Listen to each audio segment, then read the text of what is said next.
Ce fut une matinée exceptionnellement chargée à l'aéroport international de Lisbonne. L'agitation des voyageurs était palpable alors que les passagers se précipitaient dans les couloirs élégants et modernes, traînant leurs valises derrière eux et levant fréquemment les yeux vers les panneaux d'affichage en constante évolution. Parmi la mer de visages, deux figures emblématiques se sont démarquées, Cristiano Ronaldo et Sadio Mané. Ces légendes mondiales du football étaient sur le point de monter à bord d'un vol pour assister à un prestigieux événement de la FIFA, où ils seraient honorés pour leur immense contribution au sport. À 2 heures du départ, ils ont cherché un peu de calme dans l'un des salons VIP exclusifs de l'aéroport, où ils se sont assis pour se détendre et discuter. « Avez-vous suivi votre entraînement ?» demanda Mané en affichant un sourire amical en sirotant son café. « Toujours », a répondu Cristiano avec une confiance désinvolte. « Il faut rester alerte, surtout quand on ne sait jamais quelle est la suite. »« Et vous ?» L'expression de Mané changea légèrement, mais la détermination était claire. « Je ne peux pas m'arrêter maintenant », a-t-il déclaré. « Il y a encore d'autres titres que je souhaite ajouter à ma collection. » La conversation se déroulait facilement entre eux, un mélange de plaisanterie et de respect mutuel. De temps en temps, des fans s'approchaient pour demander des photos et des autographes. Les deux joueurs les ont accueillis avec chaleur, toujours courtois, malgré leur célébrité.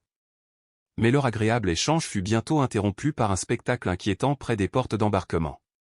Au milieu de la foule, un couple se démarquait. L'homme, au comportement sévère et inflexible, tenait fermement le bras de la femme à côté de lui, qui semblait avoir une 50aine d'années. Son visage était pâle, ses yeux baissés, évitant tout contact avec son entourage. L'expression de son visage était empreinte d'inconfort, presque de peur, tandis que la posture de l'homme était rigide et dominatrice.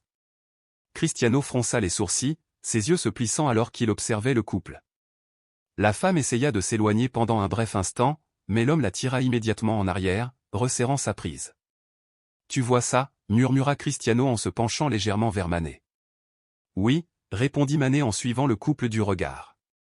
Elle a l'air terrifiée. Pendant un instant, la femme tenta d'effectuer un mouvement subtil, comme pour échapper à l'emprise de l'homme, mais sa poigne ne fit que se resserrer davantage et elle tressaillit visiblement. « Cela ne semble pas juste », a déclaré Cristiano, son ton passant à l'inquiétude. Le malaise initial qu'il avait ressenti se transformait désormais en un malaise plus sérieux. Le temps a passé, mais la scène troublante est restée gravée dans leurs esprits. Ils ont essayé de l'ignorer, supposant qu'il s'agissait simplement d'une dispute domestique, mais plus ils regardaient longtemps, plus leur instinct leur disait que quelque chose n'allait terriblement pas. Le regard de la femme évitait tout le monde autour d'elle, mais ensuite, dans un moment inattendu, ses yeux rencontrèrent ceux de Mané. Elle cligna rapidement des yeux, comme si elle essayait de communiquer sans mots un appel silencieux à l'aide. « Frère, ce n'est pas normal, » dit Mané, la voix basse et tendue alors qu'il se redressait sur sa chaise. Cristiano hocha fermement la tête.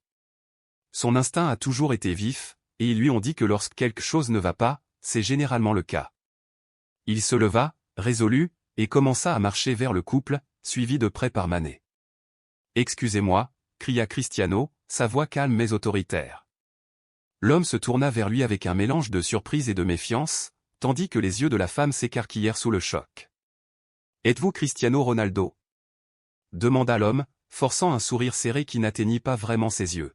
« Oui » répondit Cristiano, son regard se tournant vers la femme, qui baissait toujours les yeux, silencieuse et craintive. « Est-ce que tout va bien ici » demanda-t-il doucement, son inquiétude évidente. L'homme rit avec dédain, même si la tension dans sa prise sur le bras de la femme n'a fait qu'augmenter. « Oh, bien sûr, ça va. Ma femme ne se sent tout simplement pas bien. » La femme ne disait rien, le regard fixé sur le sol, son silence en disait long. Cristiano et Mané échangèrent un regard bref et significatif. Son silence était plus fort que tous les mots qu'elle aurait pu prononcer. « Puis-je vous aider avec quelque chose ?» demanda Mané, d'un ton doux mais ferme. « Peut-être pouvons-nous vous trouver un médecin à l'aéroport ?»« Non, pas besoin » coupa rapidement l'homme, essayant de s'éloigner de la conversation. « Tout va bien. Nous allons bien. » Mais Cristiano n'était pas convaincu. Il avait rencontré suffisamment de tromperies dans sa vie pour savoir quand quelque chose n'allait pas. « Quel est ton nom » demanda-t-il à la femme d'une voix ferme. La femme hésita, sur le point de répondre, mais avant qu'elle puisse parler, l'homme aboya « Maria ». « Maintenant, si vous voulez bien nous excuser » a-t-il ajouté, essayant de mettre un terme à la conversation. Mais Cristiano n'a pas bougé. Il s'avança sur leur chemin, bloquant leur sortie, sa posture étant inébranlable. « Je ne vous le demandais pas », a déclaré Cristiano calmement, mais avec autorité. L'attitude de l'homme changea, son sourire s'effaça et l'air autour d'eux devint tendu. Il lança un regard noir à Cristiano. « Pensez-vous que vous pouvez simplement mettre votre nez dans les affaires des autres parce que vous êtes célèbre » ricana-t-il. « Cela ne vous regarde pas. S'il y a un problème, c'est à moi de m'en occuper. » Le regard de Cristiano restait inébranlable. « Oui, tu as raison, dit-il lentement. Mais s'il y a des problèmes, il est de ma responsabilité de veiller à ce qu'ils soient réglés. » Comme si c'était un signal, la poigne de l'homme se resserra à nouveau et la femme, le visage déformé par la douleur, poussa un faible cri à peine audible. Le sang de Mané bouillonna à cette vue. « Laisse-la partir » exigea-t-il, sa voix s'élevant avec autorité. Les yeux de l'homme se plissèrent, réalisant que les joueurs n'allaient pas reculer. Il regarda autour de lui, essayant d'évaluer la situation, mais Cristiano, debout, croisa les bras. « Si vous ne la relâchez pas maintenant, nous appellerons la police. » Un moment de silence tendu s'ensuit, puis quelque chose de remarquable se produit. La femme, avec une force retrouvée, arracha son bras de l'emprise de l'homme. Son attitude autrefois soumise s'était transformée, remplacée par une lueur de détermination. « J'ai besoin d'aide, » dit-elle, sa voix tremblante mais indubitablement claire. Cristiano et Mané se sont immédiatement avancés, se plaçant de manière protectrice entre elle et l'homme. Le visage de l'homme est devenu cramoisi de colère, mais avant qu'il puisse réagir, Mané avait déjà sorti son téléphone. « J'appelle la police » a déclaré Mané, la voix froide. L'homme regarda autour de lui, les yeux brillants lorsqu'il réalisa que les autres passagers commençaient à remarquer l'agitation. La panique apparut sur son visage et il fit un demi-pas en arrière, cherchant clairement une évasion. Mais Cristiano a été plus rapide. « Si j'étais toi, je n'essaierais rien », prévint Cristiano d'une voix basse mais inflexible. L'homme hésita, une lueur d'indécision traversant ses traits. Pendant un instant, il sembla qu'il allait tenter de fuir, mais il était trop tard. Les joueurs s'étaient déjà positionnés entre lui et la sortie, et sa voie de sortie était bloquée. La foule autour d'eux commença à murmurer, sentant la tension. La femme, désormais libre du contrôle de l'homme, lui massa le poignet, là où des marques rouges étaient visibles à cause de sa poigne serrée. Elle respirait lourdement, comme si elle venait de courir un marathon, mais dans ses yeux il y avait une nouvelle émotion, un mélange de peur et une lueur d'espoir. « Madame, puis-je vous demander votre nom » Mané s'enquit doucement, d'un ton doux et rassurant, prenant soin de ne pas l'alarmer davantage. Elle hésita, son regard changeant avec incertitude, avant de murmurer avec un sentiment de vulnérabilité, « Clara. Je m'appelle Clara. » Malgré la gravité du moment, l'homme essaya de conserver un semblant de contrôle, se forçant à éclater un rire creux. « Clara ? De quelle absurdité s'agit-il » rétorqua-t-il, ses mots dégoulinant de mépris alors qu'il changeait rapidement de sujet. « Allons à notre vol maintenant » a-t-il poursuivi, sa voix menaçante, même si ses yeux trahissaient une panique sous-jacente. Ronaldo, toujours observateur, croisa les bras, son regard fixé sur la situation qui se déroulait avec un examen minutieux. « Vous n'allez nulle part » a déclaré fermement Ronaldo, d'un ton ferme mais empreint d'une autorité indubitable. L'homme se moqua et fit un geste pointu vers les joueurs, un air de défi dans les yeux. « Vous n'avez aucun rôle là-dedans » a-t-il lancé, sa voix débordante d'agressivité. « C'est une affaire de famille. » À ce moment-là, un bruit de pas aigus signala l'arrivée du personnel de l'aéroport. Un agent de sécurité, son uniforme impeccable et sa posture alerte, s'est approché avec détermination. « Que se passe-t-il ici » a demandé l'officier, regardant Cristiano et l'homme avec méfiance. Avant que le ravisseur ne puisse parler, Clara, retrouvant enfin sa voix après des décennies de silence, tendit la main et saisit le bras de Mané. « S'il vous plaît, vous devez m'aider » plaida-t-elle, sa voix tremblante d'émotion brute. « J'ai été kidnappée il y a 30 ans. Il m'a gardé captif pendant tout ce temps. » Le poids de ses paroles semblait suspendu dans l'air, le silence qui suivit était étouffant. La foule de passagers, auparavant perdus dans leur propre monde, se tourna maintenant pour écouter, leur attention captivée par la révélation soudaine. L'agent de sécurité fronça les sourcils, son expression étant confuse. « Madame, que dites-vous » demanda-t-il d'une voix hésitante mais essayant de saisir la gravité de la situation. « Il m'a emmené quand j'avais seulement 20 ans, poursuit Clara, ses paroles grandissant en force, comme si elle libérait enfin un torrent d'émotions accumulées au fil des années. Je n'ai jamais été autorisé à aller seul quelque part. Je ne pouvais parler à personne sans qu'il me regarde. Il m'a tenu éloigné de ma famille, enfermé dans ce cauchemar. L'émotion dans sa voix était indéniable, une puissante vague de douleur et de frustration se répandait. L'homme, désormais visiblement pâle, balbutia pour tenter d'écarter ses paroles. C'est absurde. Elle est juste confuse, balbutia-t-il, mais sa voix manquait de conviction. L'ignorant, Clara se redressa et, avec une clarté retrouvée, déclara « Je me souviens de mon nom maintenant. Mon vrai nom est Clara Morera. J'avais une vie avant lui et il a tout détruit. » Cristiano Ronaldo et Mané échangèrent un regard, leur visage marqué par le choc et l'incrédulité face à la gravité de la révélation de Clara. « Appelons la police », dit fermement Mané à l'agent de sécurité, d'une voix ferme mais résolue. Désespérément, l'homme fit un pas en arrière, mais cette fois, Clara se tourna vers lui, son expression étant un mélange féroce de colère et de défi. « C'est fini. Tu ne me contrôles plus », a-t-elle déclaré, ses mots remplis d'une finalité stimulante. L'agent de sécurité, sentant la tension croissante, a immédiatement saisi sa radio. « Nous avons besoin d'une assistance immédiate dans la zone d'embarquement », a-t-il demandé, d'une voix calme mais urgente. Cristiano et Mané se mettent en position, se positionnant subtilement pour empêcher toute éventuelle fuite. L'homme regarda autour de lui, cherchant frénétiquement une issue, mais la zone était désormais bondée et la présence de curieux rendait ses options de plus en plus limitées. Les gens avaient commencé à enregistrer la scène sur leur téléphone, leurs appareils photo capturant le moment intense. « Vous ne pouvez pas m'arrêter !» cria l'homme, la voix teintée de désespoir. « Il n'y a aucune preuve. » Ronaldo fit un pas en avant délibéré, son regard inébranlable et résolu. « Elle en est la preuve », a-t-il déclaré, ses paroles portant le poids de la vérité.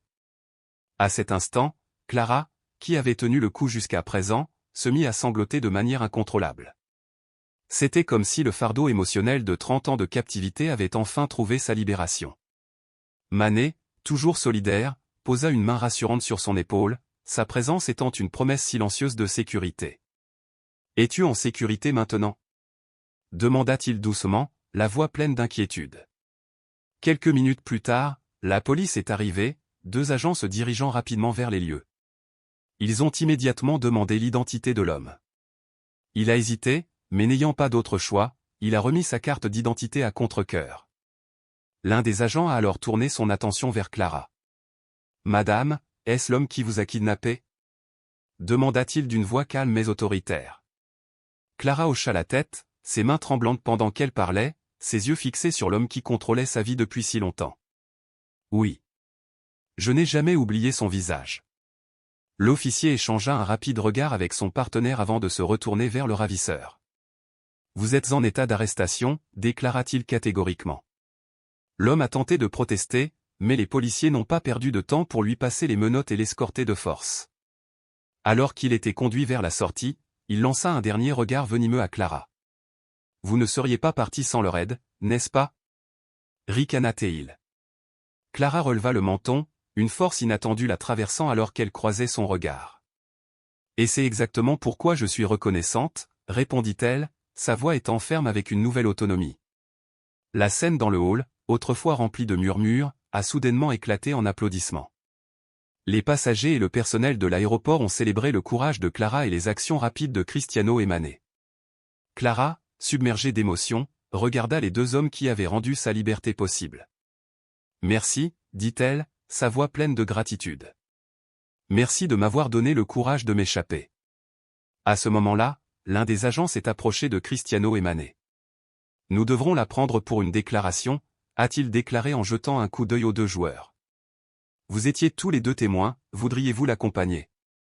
Cristiano a regardé Mané et a souri, acceptant silencieusement de soutenir Clara dans cette dernière étape de son voyage vers la liberté. « Notre vol peut attendre. » Ils étaient inébranlables dans leur engagement en faveur de la justice, la plaçant au-dessus de tout événement à venir de la FIFA. L'aéroport, autrefois animé par le flux habituel de passagers, bourdonne désormais d'une toute autre énergie. Les gens murmuraient encore sur les événements incroyables qui s'étaient déroulés devant eux.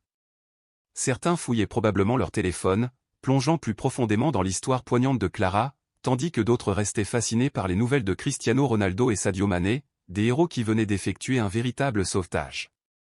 Clara était encore sous le choc.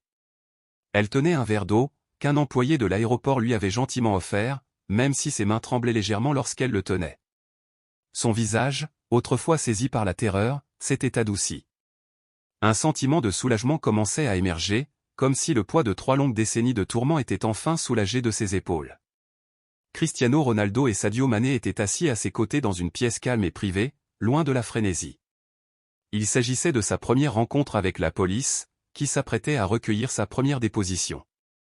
2 policiers étaient assis à proximité, prêts à enregistrer son récit avant qu'elle ne soit transportée au poste de police pour un interrogatoire plus approfondi.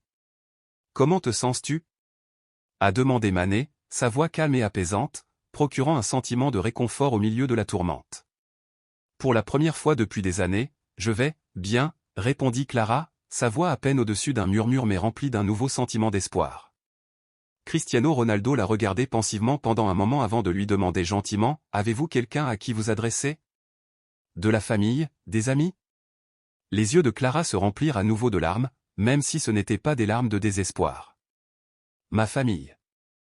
J'avais une sœur, si elle est encore en vie, dit-elle, sa voix se brisant alors qu'elle s'arrêtait, pressant sa main contre sa bouche, comme pour essayer de contenir la vague écrasante d'émotion.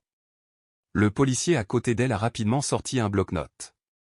Comment s'appelait-elle ? Nous pouvons essayer de la retrouver. Prenant une inspiration, Clara répondit, Ana Moreira. Quand j'ai été enlevée, elle était plus jeune que moi. Elle doit avoir environ 50 ans maintenant. Cristiano échangea un regard avec Mané, une entente silencieuse passant entre eux. Il savait qu'il devait agir. Je peux essayer de trouver quelque chose, a déclaré Cristiano en sortant son téléphone. L'officier acquiesça. Nous pouvons vérifier les archives officielles, mais toute information supplémentaire que vous fournissez pourrait nous aider. Pendant qu'ils attendaient, Mané se retourna vers Clara. Peux-tu nous dire comment c'est arrivé ? Comment il t'a emmené ? Clara ferma les yeux un instant, comme si elle se préparait à revisiter le chapitre le plus sombre de sa vie. Je n'avais que 20 ans. J'avais quitté la maison pour rejoindre ma sœur sur la place. C'est à ce moment-là qu'il est arrivé. Il m'a dit que ma sœur avait eu un accident et m'a dit qu'il m'emmenait chez elle. Je l'ai cru, a-t-elle expliqué, la voix tremblante alors qu'elle serrait fermement le verre dans ses mains. Mais il ne m'a jamais emmené là-bas. Au lieu de cela, il m'a emmené dans un endroit différent, a changé mon apparence et a tissé un réseau de mensonges qui ont trompé tout le monde autour de moi. Pendant des années, il m'a gardé piégé, m'a fait croire que l'évasion était impossible. Mané secoua la tête, horrifié par l'histoire cruelle qu'elle partageait. Et aujourd'hui, tu t'es libéré ? Demanda-t-il, la voix teintée d'incrédulité. Clara croisa son regard puis regarda Cristiano. Un sourire léger mais sincère étira ses lèvres. Merci à vous deux. Au moment où elle parlait, l'attention de Cristiano revint sur son téléphone. Son visage exprimait la surprise et tout le monde se pencha tandis qu'il parlait. Je pense avoir trouvé quelqu'un. Le groupe s'est rassemblé autour de lui, les yeux fixés sur l'écran de son téléphone. Il avait trouvé sur les réseaux sociaux le profil d'une femme nommée Ana Moreira, qui vivait à Lisbonne. L'âge correspondait et la femme sur la photo ressemblait de façon frappante à Clara. Est-ce que ça lui ressemble ? A demandé Cristiano en montrant la photo à Clara. Elle se couvrit la bouche d'incrédulité alors que ses émotions débordaient. Pouvons-nous la contacter ? Demanda Mané. L'officier a pris le téléphone et a hoché la tête en signe d'accord. Procédons officiellement, a-t-il déclaré. Nous appellerons le numéro et vérifierons son identité. La pièce retint son souffle lorsque le téléphone sonna. Après quelques instants, une voix répondit à l'autre bout du fil. Bonjour. L'officier s'est présenté calmement, expliquant la situation. Il y eut une longue pause à l'autre bout du fil, suivie d'un halètement aigu puis d'un cri ému. Ma sœur. Ma sœur est vivante. Les mains de Clara se posèrent sur son visage alors qu'elle criait « Anna, c'est moi, Clara ». La voix à l'autre bout du fil tremblait d'émotion, à peine capable de former des mots cohérents. « Clara, oh mon Dieu, je t'ai cherché pendant si longtemps. » Les larmes sont montées aux yeux de toutes les personnes présentes. Cristiano et Mané échangèrent un regard, le cœur gonflé par une connexion profonde et tacite. L'aéroport était devenu, sans le savoir, le théâtre de retrouvailles que personne n'aurait pu imaginer, qui comblait 30 ans d'écart. La police a rapidement fait venir Anna à l'aéroport. À son arrivée, la scène était encore plus émouvante que quiconque aurait pu l'imaginer. Les deux sœurs s'embrassèrent, pleurant ensemble, se serrant fort comme pour tenter de rattraper toutes les années perdues. Les spectateurs aux passagers, personnel de l'aéroport et même policiers ont regardé avec admiration, certains les larmes aux yeux. Cristiano et Mané se tenaient tranquillement à l'écart, émus par la puissante démonstration d'amour et de connexion qui se déroulait devant eux. C'est plus important que n'importe quel trophée, dit doucement Mané. Cristiano, le visage rempli de fierté, acquiesça. Sans aucun doute. L'histoire a rapidement fait la une des journaux et des réseaux sociaux, les actions héroïques de Cristiano Ronaldo et de Sadio Mané occupant le devant de la scène. Les images des deux légendes du football aidant à réunir Clara avec sa sœur disparue depuis longtemps se sont répandues comme une traînée de poudre, inspirant les gens du monde entier. Avant de se séparer, Clara prit les mains des deux joueurs dans les siennes. Vous n'êtes pas seulement des héros sur le terrain. Vous êtes des héros dans la vraie vie. Les deux joueurs souriaient chaleureusement, mais Mané ne pouvait s'empêcher de lui faire un clin d'œil. Aujourd'hui, cependant, tu étais la véritable héroïne. Alors qu'ils se dirigeaient enfin vers leur vol, sur lequel ils pouvaient embarquer sans la moindre inquiétude, Cristiano jeta un coup d'œil à Mané. Pensez-vous que nous obtiendrons un prix pour cela à la FIFA? Mané rit. Même si nous ne le faisons pas, nous avons déjà gagné quelque chose de bien plus précieux. Et sur ce, ils ont pris l'avion, laissant derrière eux non seulement une histoire incroyable, mais une vie changée à jamais.